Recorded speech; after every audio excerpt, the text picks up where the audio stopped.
Pernahkah Anda bertanya-tanya mengapa kesenjangan antara si kaya dan si miskin seolah semakin lebar? Apa sebenarnya yang terjadi di balik sistem ekonomi kita?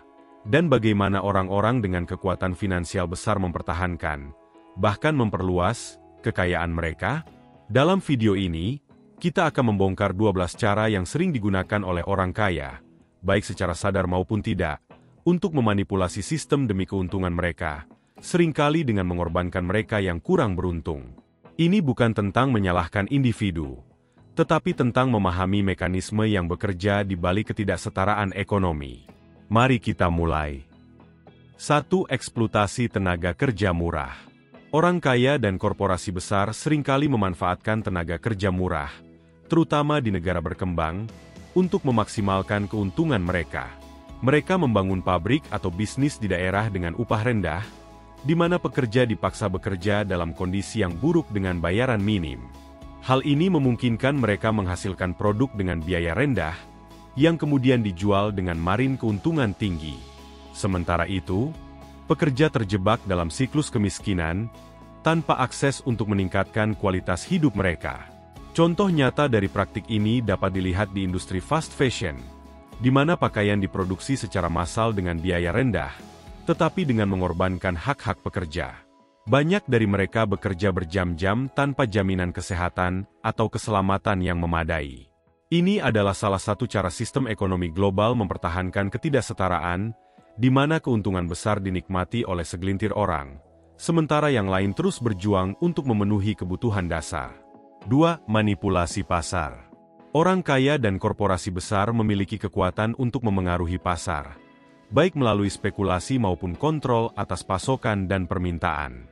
Mereka dapat membeli aset dalam jumlah besar, seperti properti atau komoditas, untuk menaikkan harga secara artifisial.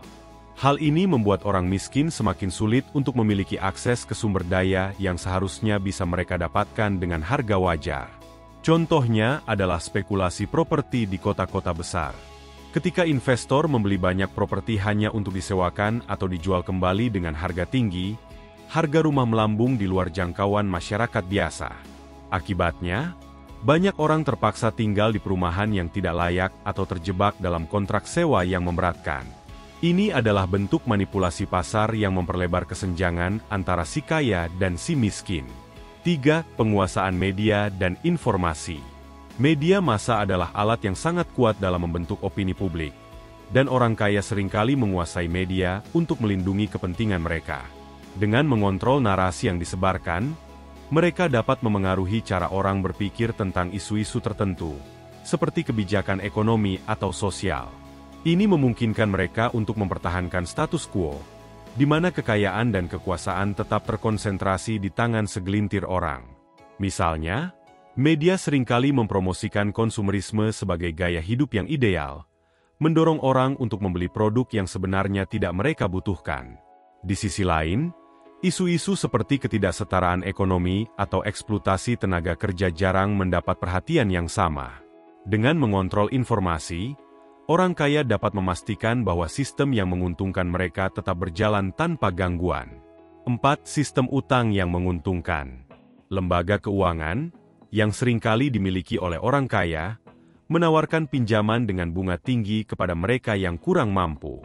Ini menciptakan siklus utang yang sulit diputus, di mana orang miskin terjebak membayar bunga yang terus bertambah tanpa pernah benar-benar melunasi pokok utang mereka. Sistem ini dirancang untuk menguntungkan pemberi pinjaman, sementara peminjam semakin terpuruk. Contohnya adalah kartu kredit dengan bunga tinggi atau pinjaman mikro yang ditawarkan kepada masyarakat berpenghasilan rendah. Meskipun pinjaman ini mungkin tampak sebagai solusi cepat, pada kenyataannya, mereka hanya memperburuk masalah keuangan. Banyak orang akhirnya menghabiskan sebagian besar pendapatan mereka hanya untuk membayar bunga, tanpa pernah bisa mencapai stabilitas finansial. 5. Privatisasi sumber daya publik. Sumber daya alam dan layanan publik, seperti air, listrik, atau pendidikan, seharusnya dapat diakses oleh semua orang. Namun, orang kaya dan korporasi besar seringkali mengambil alih sumber daya ini melalui privatisasi, kemudian menaikkan harganya untuk keuntungan pribadi. Ini membuat orang miskin semakin sulit untuk mendapatkan akses ke kebutuhan dasar. Contohnya adalah privatisasi pasokan air bersih di beberapa negara. Ketika perusahaan swasta mengambil alih, harga air melambung tinggi, membuat banyak keluarga tidak mampu membelinya. Ini adalah bentuk eksploitasi yang memperparah ketidaksetaraan, di mana sumber daya yang seharusnya menjadi hak semua orang dikendalikan oleh segelintir orang untuk keuntungan mereka sendiri. 6. Pengaruh politik. Kekayaan seringkali berarti akses ke kekuasaan politik. Orang kaya dan korporasi besar menggunakan uang mereka untuk memengaruhi kebijakan pemerintah melalui lobi atau donasi kampanye. Ini memungkinkan mereka untuk membentuk undang-undang yang menguntungkan bisnis mereka, sementara mengabaikan kepentingan masyarakat umum. Misalnya, kebijakan pajak yang menguntungkan orang kaya, seperti pengurangan pajak untuk perusahaan besar, seringkali disahkan karena pengaruh lobi. Di sisi lain, program sosial yang dirancang untuk membantu masyarakat miskin seringkali dipotong atau dihapus. Ini adalah cara orang kaya mempertahankan kekuatan mereka, sementara orang miskin terus berjuang untuk mendapatkan hak-hak dasar mereka. 7. Penciptaan kebutuhan buatan. Melalui iklan dan pemasaran yang masif, orang kaya menciptakan kebutuhan palsu untuk menjual produk yang sebenarnya tidak esensial. Mereka memanipulasi psikologi konsumen dengan menciptakan rasa tidak aman atau keinginan untuk mengikuti tren, sehingga orang merasa harus membeli produk tertentu untuk merasa puas atau diterima secara sosial. Contohnya adalah industri fast fashion, di mana tren pakaian berubah dengan cepat, mendorong orang untuk terus membeli pakaian baru meskipun yang lama masih layak pakai. Ini tidak hanya merugikan konsumen, tetapi juga berdampak buruk pada lingkungan dan pekerja di industri tersebut. Dengan menciptakan kebutuhan buatan, orang kaya terus mengeruk keuntungan, sementara masyarakat umum terjebak dalam siklus konsumsi yang tidak sehat. 8. Pendidikan yang tidak merata. Akses ke pendidikan berkualitas seringkali terbatas bagi mereka yang tidak memiliki uang. Orang kaya dapat menyekolahkan anak-anak mereka di institusi elit dengan fasilitas terbaik, sementara orang miskin terjebak dalam sistem pendidikan yang kurang memadai. Ini menciptakan siklus di mana ketidaksetaraan ekonomi terus diwariskan dari generasi ke generasi. Misalnya, sekolah swasta dengan biaya tinggi menawarkan kurikulum yang lebih baik, jaringan yang luas, dan peluang karir yang lebih cerah. Sementara itu, sekolah negeri di daerah miskin seringkali kekurangan dana, guru, dan fasilitas dasar. Ini memperlebar kesenjangan antara si kaya dan si miskin, karena pendidikan adalah salah satu kunci utama untuk mencapai mobilitas sosial. 9. Eksploitasi sumber daya alam. Korporasi besar, yang seringkali dimiliki oleh orang kaya, mengambil alih sumber daya alam di daerah miskin untuk keuntungan pribadi.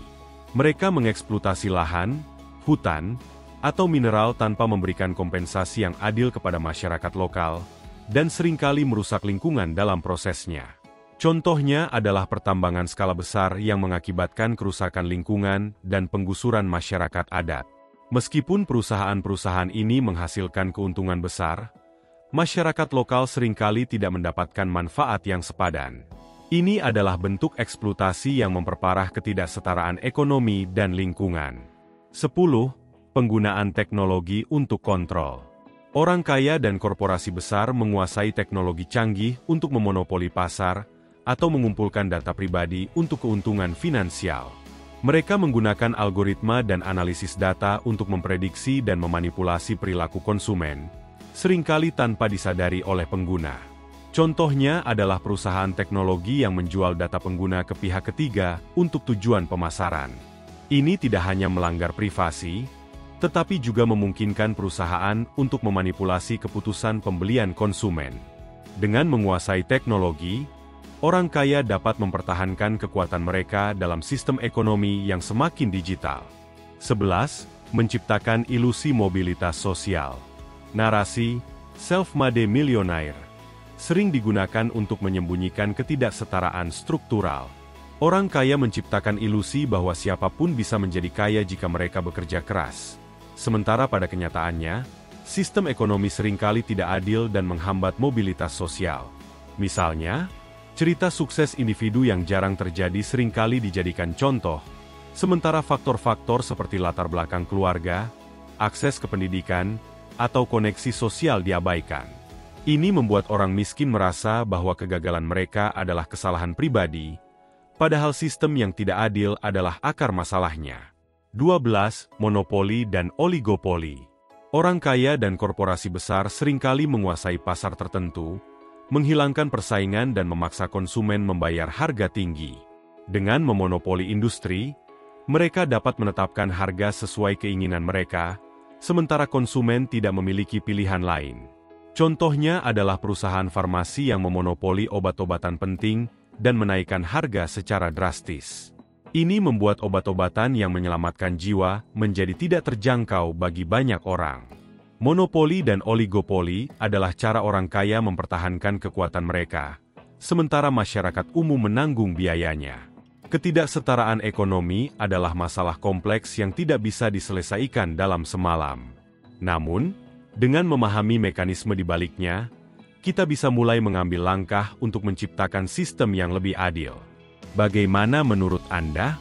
Apa yang bisa kita lakukan untuk mengurangi kesenjangan ini? Jangan lupa like, share, dan subscribe untuk konten lebih mendalam seperti ini. Sampai jumpa di video berikutnya.